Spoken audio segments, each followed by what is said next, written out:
साहब, मैं आपका सामान उठा लूं क्या? साहिल अभी बस से उतरा ही था कि किसी की आवाज सुनकर चौंक गया। पीछे मुड़कर देखा तो एक उसकी ही उम्र का लड़का फटे पुराने कपड़े पहने उसके सामान की तरफ देख रहा था। नहीं, मैं सामान खुद उठा लूंगा। यह सुनकर वह लड़का थोड़ा सा निराश हो गया और बोला, साहब, कुछ भी दे दीजिएगा, बहुत मजबूर हूँ, कुछ खाने का इंतजाम हो जाएगा। साहिल झुंझलाकर उसकी ओर देख रहा था। उस लड़के की आंखों में उसे आंसू नजर आ रहे थे।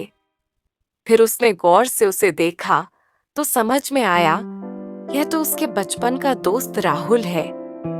इस हाल में पहले मेरे साथ चलो। वह उसे पास के एक ढाबे पर ले गया। क्या खाओगे? नहीं साहब, अगर आप सामान उठवाओगे तो ही मैं कुछ लूंगा। हाँ, मैं जानता हूँ तुम बहुत खुददार हो, किसी की मदद नहीं लोगे।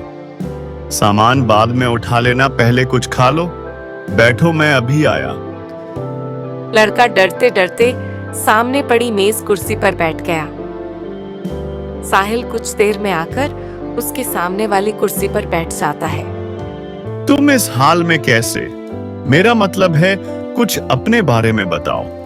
साहब, मेरे पिता इसी गांव में एक किसान थे। गांव के जमींदार से कर्ज लेकर उन्होंने फसल लगाई थी, लेकिन सारी फसल खराब हो गई। कर्ज का ब्याज बढ़ता गया। जमींदार ने खेतों पर, बैलों पर और घर पर कब्जा कर लिया।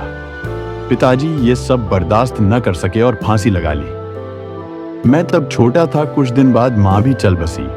स्कूल जाना तो दूर, गांव में कोई काम न मिला, भूखे मरने लगा।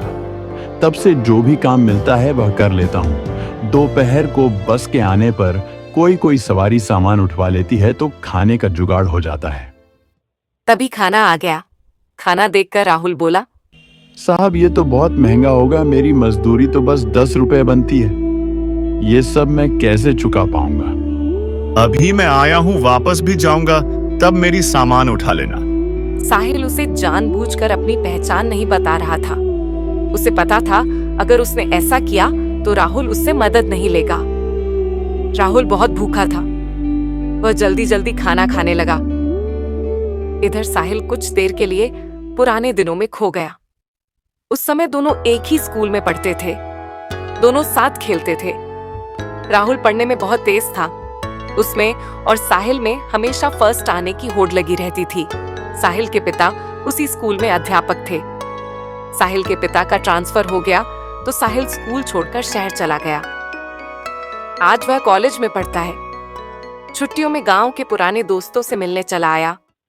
वैसे उसके चाचा भी इसी गांव में रहते हैं। साहिल को यह उम्मीद बिल्कुल नहीं थी कि उसका दोस्त उसे इस हाल में मिलेगा।